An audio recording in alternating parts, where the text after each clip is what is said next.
Hello tout le monde, j'espère que vous allez bien et bienvenue dans ce nouvel épisode dans lequel on va parler d'une entreprise qui m'a été pas mal demandée suite à la baisse de vendredi dernier sur Stellantis. On était à moins 25%. C'est pourquoi on revient dessus dans cette vidéo. On va parler aussi bien d'un investissement à long terme, ce que je vois, quelles sont les actions que je voudrais que la direction mette en place pour m'y intéresser. Et aussi, on m'avait parlé de trade, donc on va reparler un petit peu de ça. L'un parmi vous dans la communauté m'a demandé ce que je pensais d'un trade à court terme dessus. On va regarder donc les chiffres, la valorisation, etc. Savoir qu'il y a eu des nouvelles, notamment il n'y aura pas de dividende en 2026. Enfin, j'ai envie de dire, parce qu'ils ne pouvaient pas le payer. Et c'était un énorme point rouge que j'avais vu de l'ancienne direction qui avait pris cette décision. La nouvelle direction est là.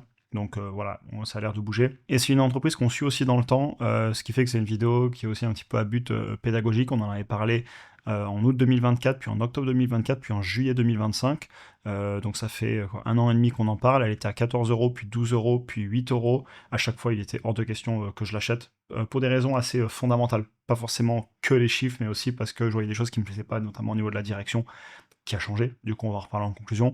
Et aujourd'hui, on est à 6,36 €. Donc la valorisation commence à être basse. C'est peut-être pour ça aussi qu'on en a pas mal reparlé. Certains parmi vous ont peut-être une opportunité dessus. Pour information aussi, pour les membres de la communauté, je vous ai sorti une vidéo hier sur les marchés en ce moment, la semaine qu'on est en train de passer pour la préparer. Événement macro qui arrive, à savoir d'ailleurs aujourd'hui l'unemployment rate aux États-Unis, vendredi l'inflation, les ordres d'achat, etc. Et on se fera aussi une vidéo quantitative en fin de semaine dans laquelle on va passer pas mal d'entreprises. Vous m'avez demandé ServiceNow et d'autres. Et la semaine dernière, on avait fait aussi Veolia, Engie et d'autres entreprises. Enfin bref, pour ceux qui veulent en rejoindre aussi, c'est sans engagement. C'est une communauté dans laquelle on échange entre investisseurs. Je vous partage aussi à travers des vidéos et des lives ce que je fais en ce moment, mes principes, portefeuille, alerte d'achat et de vente. Et si au bout d'un mois vous voulez retourner que sur YouTube, si ça vous convient pas, l'avantage c'est que c'est sans engagement, donc ça vous permet de découvrir du travail en plus sans prendre de risques. Évidemment, comme d'habitude, c'est le genre quelqu'un concernant l'investissement aussi, et chacun prendra ses propres décisions. On attaque. Donc Stellantis, c'est un constructeur automobile mondial. Ils sont nés en 2021 de la fusion de PSA, donc Peugeot Citroën, et de Fiat Chrysler Automobile. Ils conçoivent, fabriquent et commercialisent des véhicules sous 14 marques emblématiques. D'ailleurs, fabriquent, on pourrait un peu le remettre en cause parce qu'ils assemblent surtout. Et on va en reparler, c'est important dans ma conclusion. Ils ont Peugeot, Citroën, Opel, Fiat, Jeep, Dodge, Ram, Alfa Romeo, Maserati, etc. Ils se concentrent sur la mobilité durable, l'électrification. Pourtant, j'ai vu qu'ils faisaient un petit peu marche en arrière sur l'électrification, ok. Mais après, voilà, il y a ce qui a été annoncé et les dernières nouvelles qui disent que justement ils reviennent un peu en arrière parce que il y a de la concurrence et c'est pas si simple. Euh, Quand on est une entreprise aussi historique avec autant de passé que de se transformer. Les logiciels embarqués, très important, on va en reparler. Voir aussi est-ce qu'ils vont faire de la conduite autonome, des choses comme ça. Donc voilà. Et je tiens à le préciser dès le début dans cette vidéo, c'est pas une situation marrante. Il y a des emplois derrière, je fais la vidéo parce que j'ai reçu pas mal de messages juste au moins 25%. D'ailleurs, vous voyez, je m'amuse pas à en parler tous les mois. La dernière fois, c'était en juillet, donc c'était il y a plus de 6 mois. Mais c'est quand même bien de faire le suivi dans le temps, surtout que j'ai reçu beaucoup de demandes. Et si ça peut aider, eh bien tant mieux. Mais j'espère que ça ira pour eux. La situation est très compliquée, comme on va le voir. Par contre, dans cette vidéo, je garde un œil investisseur. Je dis ce que je vois sans filtre. Et voilà. Et au-delà de ça, j'espère que ça ira pour eux. Le chiffre d'affaires est en baisse sur 6 mois par rapport à l'année d'avant. Là, c'est les chiffres qu'on avait déjà regardés en juillet et on aura les résultats dans quelques semaines qui vont tomber ici, a priori, vous voyez, fin février. Et là, vous avez le graphique pour information, on le regardera un petit peu plus tard. Et l'entreprise avait perdu de l'argent sur les 6 premiers mois, ils étaient en flux de trésorerie disponible négatif. Pour information aussi, ils ont annoncé 5 milliards de non convertibles, donc ils vont, via de l'obligation, encore lever de la dette. Ils ont beaucoup de dettes, plus de 40 milliards si on prend la court terme et la long terme, vous l'avez ici. Il y a du cash en face, le cash baisse, on va le voir après. Je passe rapidement sur les chiffres et je vous ferai pas mal de qualitatifs ensuite sur les questions que je me pose, sachant que j'ai pris tout directement des documents financiers que j'ai annotés. L'entreprise vaut 23 milliards en termes de capitalisation boursière pour un goodwill et des intangible assets à 29 milliards. Donc elle cote moins cher que juste le goodwill, donc entre guillemets les valeurs de ce qui n'est pas tangible, les marques, etc. Et si je rajoute les autres assets intangibles, on serait à 50 milliards pour 23 milliards. Donc on arrive déjà à voir que le marché ne la valorise pas du tout à hauteur des actifs qu'il y a dans le bilan, bien en dessous avec une sacrée décote pour des bonnes raisons. On va voir, il y a beaucoup de choses qui sont inquiétantes. Et pareil, tout ce qui est property, plant and equipment, donc toutes les usines, etc., on serait à 44 milliards de valeur écrite au bilan, 23 milliards de capitalisation boursière. Est-ce que ces actifs se vendraient à ce prix-là? Je ne sais pas. Est-ce que les marques valent 30 milliards, 29 milliards, 286? Je ne sais pas. Mais voilà, la capitalisation en face, elle est très basse. Et on a 21,8 milliards d'inventaire qui est en hausse. On en a déjà parlé à l'époque, ils ont du mal à écouler. Pour plein de raisons, il y a eu des problèmes qualité sur plusieurs marques. C'est dur, il y a de la concurrence. Le marché automobile va mal dans beaucoup de zones géographiques avec les ventes qui baissent. Et le cash est aussi en baisse, hein. D'ailleurs, c'est pour ça qu'ils vont certainement encore en lever. La dette long terme monte, la dette court terme monte. Ils investissent moins que l'année d'avant sur 6 mois, là, quand vous regardez. Ça m'ennuie un peu parce qu'il va falloir qu'ils investissent pour aller chercher les technologies de demain parce que la concurrence arrive en force. Et j'ai souvent dit que le secteur de l'automobile allait être en grand changement, en tout cas c'est ma vision des choses, et je suis investi dans le sens-là. Cash issu des opérations négatives, donc du coup, évidemment, free cash flow négatif, puisqu'il faut retrancher les capex qui sont de plus de 4 milliards, et on est à moins de 2,2 milliards. Donc on brûle du cash. Grosse bonne nouvelle, on a enfin annoncé qu'on arrêtait le dividende. C'était pas du tout raisonnable pour moi de payer un dividende qu'on peut pas payer, prendre de la dette pour vous payer un dividende, alors qu'on brûle du cash, c'était un énorme carton rouge pour moi. Ils arrêtent. Très bonne nouvelle. J'en reparlerai en conclusion. C'est certainement une des choses les plus importantes à tenir de cette vidéo, que la direction a l'air de faire les choses qu'il faut. Donc voilà un petit peu. Les marges brutes, bon, on le sait, c'est l'automobile, c'est pas élevé. La dernière, là, si vous prenez, on était dans les 13%. Les flux de trésorerie disponibles, négatifs.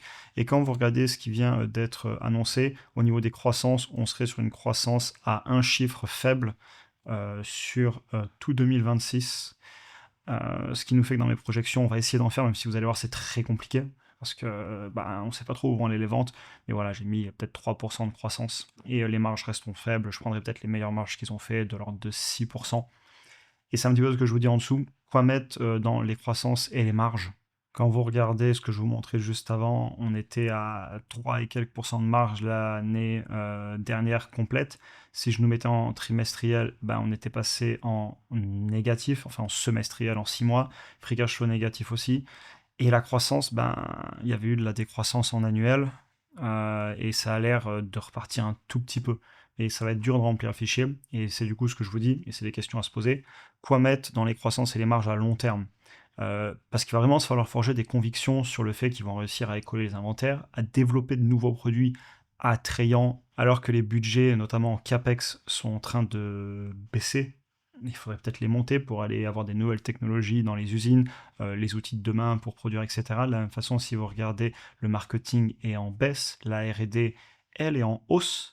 Bonne nouvelle, j'espère qu'ils sont en train d'investir dans les technologies du futur, peut-être les mises à jour à distance, peut-être la conduite autonome. Tout ça, j'ai pas toutes les réponses parce qu'il faut aller écouter ce que dit la direction et ils vont certainement en parler dans quelques semaines. Mais je vous donne plein de petits indices qu'on reprendra en conclusion sur ce que je vais regarder. Et vraiment se forger des convictions parce que là, on va remplir un fichier pour s'amuser, mais je pense qu'elle va sortir pas cher. Sauf si je mets de la décroissance et des marges négatives, mais dans ce cas-là, très compliqué d'analyser, pour moi un peu fin de l'analyse si on décroît et qu'on a des marges négatives. Pour un trade, par contre, clairement, la valo, je pense qu'elle est basse si les croissances et les marges reviennent. Et ou, pour un trade, si le marché se dit, ok, Stellantis va avoir du positif, la direction va faire des bonnes choses, et ça peut très bien rebondir, c'est-à-dire que la valo étant basse sur le papier, on va le revérifier ensemble, mais c'est ce que j'ai vu, si on a la croissance qui revient, les marges qui repartent, et si la direction fait les bonnes choses, bien évidemment qu'on pourrait très bien prendre un trade, et après, très longtemps, il faudra se forger des convictions. Et si je vous dis ça, c'est parce que, regardez, même si je mets, allez, 3% de croissance, 3-4%, ils ont dit un chiffre assez bas. Et même si ensuite, je mets par exemple, allez, 5%, 5%, et puis je vais être très généreux, 7-8% à la fin, j'essaie juste de jauger un peu les choses pour avoir une idée. Et les meilleures marges que je pourrais leur mettre seraient quoi, les 6% peut-être? Il y a un peu de risque, je vais demander 12% de discount rate, et je ferai payer ça par le marché sur les free cash flow, grand maximum 10 fois les free cash flow. En tout cas, c'est ma vision des choses. Ouais, voilà, vous voyez, la valo est hyper basse. Avec les éléments que j'ai rentrés, il faut aller payer ça vraiment, je sais pas, 3 fois les free cash flow pour arriver dans les 6-7 euros. Mais le problème, c'est que là, j'ai rentré de la croissance. Et là, le marché, en ce moment, je pense qu'il est en train de prédire, en fait, beaucoup de peur. Pas de croissance, pas de marge, voire des marges négatives. Et alors, si je vous mets en négatif, c'est voilà, fin de l'analyse, on perd de l'argent, on décroît s'il n'y a plus de croissance. Donc, ce que j'essaie de vous dire, c'est que je peux pas. En fait, je sais pas remplir ce fichier. Je sais pas où l'entreprise va. Et je pense que c'est pour ça que je ne donnerai pas du tout de précis dans cette vidéo, parce qu'en fait, je peux pas. Parce que je ne sais pas quoi rentrer, et je dormirai pas sur mes deux oreilles à rentrer quelque chose tant que je vois pas la direction mettre des actions en place. Ce qui va un peu nous amener à la conclusion, et je vais la commencer en regardant ce que j'avais dit à l'époque. Personnellement, je ne pouvais pas toucher l'entreprise, comme on en avait parlé en août, et je confirme besoin de changement au niveau de la stratégie, et on va en reparler en conclusion de ce que je voudrais voir mettre en place, ça je l'avais dit cet été. Très bonne nouvelle, le dividende a été coupé. Donc ça c'est une bonne nouvelle. De toute façon ils ne pouvaient pas le payer, donc ils n'avaient pas continué à le payer, mais c'est ce que j'avais écrit en bas. Ils prennent dans le cash et lèvent de la dette pour payer un dividende et continuer les opérations. Il va falloir clairement soit repasser en capacité d'autofinancement positif, ce qui a priori n'est pas le cas, soit arrêter de payer le dividende. Et la capacité de fixer les prix, elle aussi, elle était en baisse, on avait calculé à l'époque les marges. Et ensuite, j'avais dit, le problème de l'arrêt du dividende, c'est que la confiance est brisée. Alors, le PDG a sauté. Du coup, peut-être que la nouvelle direction va redonner confiance au marché. Et c'est là que je vous parle un peu de trade. S'il y a du positif d'un point de vue du narratif et de ce que dit la direction, ça peut très bien se réapprécier en bourse, le titre, puisque là, la valorisation, elle est basse. Hein. Et pour vous dire à quel point elle est basse, hein, je vais vous le faire de tête, parce que le problème, si je vous montre les indicateurs, c'est qu'il n'y aura pas grand-chose, vu que les marges sont négatives, il n'y a pas de PER, on oublie toutes ces histoires. Mais tout bêtement, remonter voir la capitalisation boursière, 23 milliards, je vous le fais en direct. Le chiffre d'affaires en un an, il est de plus de 100 milliards, 156 milliards. Le prix par rapport au chiffre d'affaires, il est très très très très très en dessous de 1. La valo est détruite. Certainement pour des très bonnes raisons. Et ce que j'avais écrit aussi à l'époque pour moi, c'est qu'il faut qu'ils arrêtent cette attitude qui consiste à vouloir extraire le maximum de valeur de son client, à continuer à vendre des moteurs qui ont des problèmes, à envoyer tous les stocks chez les pauvres concessionnaires qui ensuite n'arrivent pas à les écouler parce qu'il faut produire pour maintenir le chiffre d'affaires en usine, problème de service après-vente, et innover, investir à fond en R&D. Par exemple, là, vous avez les nouvelles choses qu'ils ont annoncées. Ça, c'est le document qui a été publié, là, que je vous ai ressorti. C'est écrit ici. Et ça parle pas de conduite autonome. Ce que j'aimerais beaucoup voir, ça parle pas d'intégration verticale, d'arrêter d'être un assembleur de véhicules, mais plutôt de développer en interne, avoir moins de modèles, avec, je sais pas, de la mise à jour à distance. C'est quand même pas normal de devoir toujours mettre un véhicule à jour en allant en concession, alors que notre iPhone, et ça je vous le dis en conclusion, on le met à jour avec Internet. Et commencer du coup à sortir des produits attrayants pour avoir des nouveaux stocks qui sont plus attrayants pour le client. Peut-être aussi, si on est en vertical, pouvoir baisser ses prix parce qu'on n'est plus un assembleur et donc on a une meilleure capacité à contrôler ses prix si on fait tout en interne. Je dis pas que c'est simple, hein, et c'est pas du tout les seuls à devoir le faire. Il y a plein d'autres grosses entreprises qui sont dans des situations très compliquées. Mais ce que je dis, c'est que je voudrais voir la direction parler de ça. Par exemple, je sais pas, j'y connais rien en voiture, j'ai une voiture qui a 15 ans, j'ai une camionnette de chantier, mais si je venais acheter une voiture neuve, je sais pas, la Citroën C3 Aircross ou un Jeep Cherokee, ou je lis les noms, je connais pas du tout les voitures, j'aimerais bien que dans ces véhicules, on me mette de la conduite autonome, un petit peu comme ça se fait en Chine ou comme ça se fait chez Tesla, qu'on me mette de la mise à jour à distance, de l'informatique de pointe, etc. Que je puisse ouvrir ma voiture avec un téléphone, que je puisse préchauffer ma voiture, que je puisse la vérifier à distance, que j'ai des caméras tout autour pour voir ce qui se passe. Il faut vraiment qu'ils investissent là-dedans parce que pour moi, c'est le futur. Et c'est ce que je vous dis en conclusion, qu'on va aller bien plus vers des consumer electronics que des produits industriels. Donc pensez plus à un iPhone avec des roues qu'un véhicule pour se transporter. En tout cas, c'est ma vision des choses. Et j'aimerais vraiment les voir parler de ça. Donc si je résume un petit peu ma conclusion, c'est pas une situation marrante, il y a des emplois derrière et tout, etc. Mais je suis obligé de parler en tant qu'investisseur et je peux pas toucher et je me dois de sonner ma propre alarme quand je vois ces choses-là, notamment ce qui s'était passé sur le dividende, etc. Il reste du cash, la situation se dégrade, ça va lever de la dette. J'ai mis à jour cette conclusion. Va falloir agir et investir massivement pour retrouver des produits avec de la demande et de la capacité à fixer les prix. On a vu qu'elle baissait, ça se voit au niveau des marges notamment, et on a du mal à écouler, les stocks montent. Il va vraiment falloir aller développer des produits, c'est le nerf de la guerre, pour qu'en haut du compte de résultat, ça reparte et que les marges brutes remontent. Point positif, arrêt du dividende, qu'on paye avec de la dette de toute façon, donc bon, autant qu'ils l'arrêtent, et merci à la nouvelle direction d'avoir décidé de faire ça. Et maintenant, j'ai vraiment envie d'écouter l'appel dans quelques semaines, voir s'il nous parle de technologie dans les véhicules, d'intégration verticale. Ça doit venir, parce que les concurrents le font, notamment beaucoup en Chine. Alors, il y a toujours des assembleurs, mais dans les logiciels, en tout cas, ça intègre avec de la mise à jour à distance. C'est pas normal, si on a un bon logiciel, de devoir encore aller en concession en 2026, alors qu'un Apple, un iPhone ou un Google, un Android, ce que vous voulez, se met à jour ou règle un bug à distance, même sur les ordinateurs. Il faut aussi de la technologie, de la conduite autonome, qu'on puisse contrôler sa voiture à distance, de la caméra. Je cherche pas à acheter une voiture neuve. Je suis très content d'avoir ma camionnette pour l'immobilier, pour les chantiers. Mais si je venais acheter une voiture neuve, je voudrais toutes ces technologies. Alors peut-être que je suis le seul, mais quand je vois la tendance du marché, les chiffres d'affaires, etc., je suis peut-être pas le seul non plus. J'espère que la direction va annoncer tout ça et qu'il n'y aura pas un retour en arrière sur les technologies, c'est-à-dire que je sais très bien qu'ils sortent des nouveaux véhicules, mais il faut que ces véhicules intègrent tout ça. Mise à jour à distance, conduite autonome, interactivité avec les téléphones, etc. En gros, vendre de la technologie bien plus que 4 roues et un moteur, qui soit électrique ou thermique d'ailleurs. Moi, j'ai toujours dit, et je l'ai dit dans d'autres vidéos, je suis contre l'interdiction de tous ces moteurs, etc. Tout simplement parce que on ferait mieux d'imposer, je sais pas, une règle pour moins polluer, mais si on fait des moteurs thermiques qui polluent moins, moi ça me dérange pas. Donc tout ce qui est interdiction, etc., j'aime bien quand les États s'en mêlent pas trop et qu'on laisse les entreprises faire ce qu'elles ont à faire. Bref, c'est un sujet pour une autre vidéo.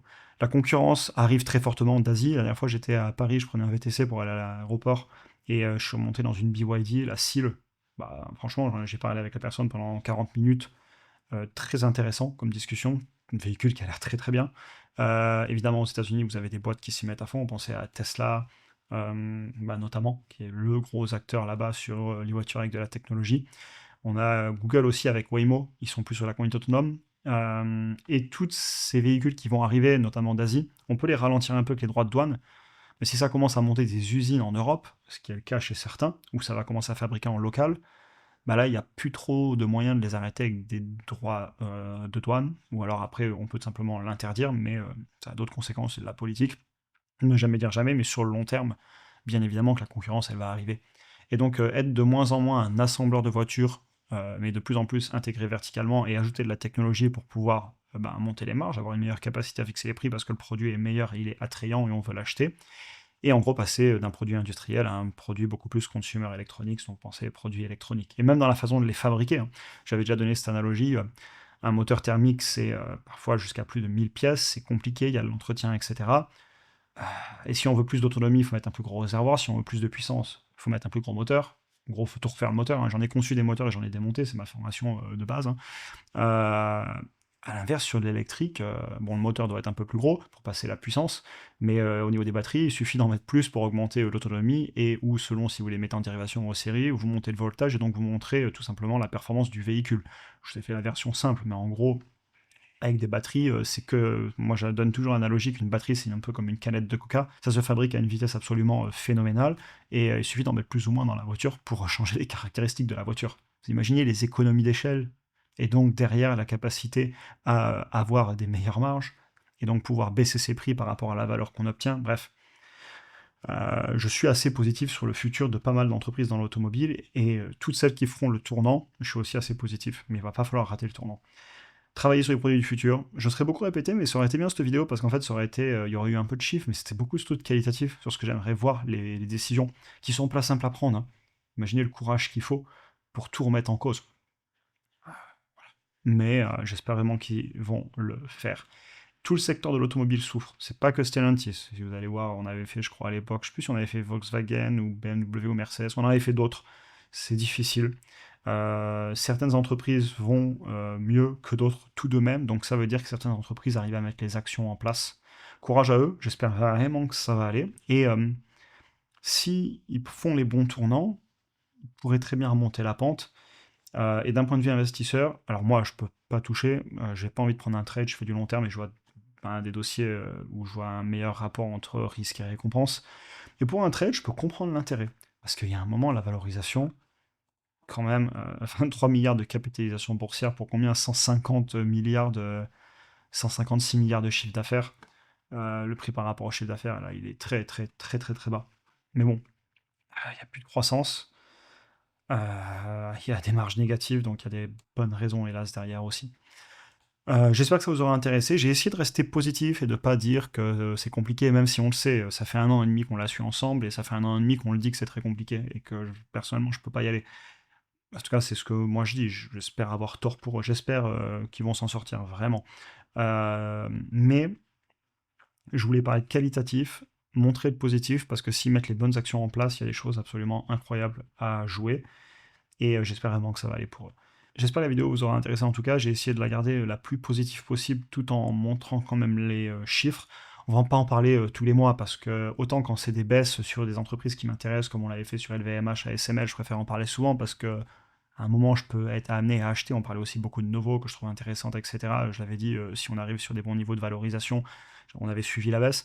Mais là, suivre une baisse sur une entreprise qui va, entre guillemets, vraiment pas bien, et même si elle baisse encore, il va falloir avoir un énorme retournement de situation. Je vais pas en parler tous les mois, donc j'en sais rien, on en reparlera peut-être dans 6 mois, dans un an.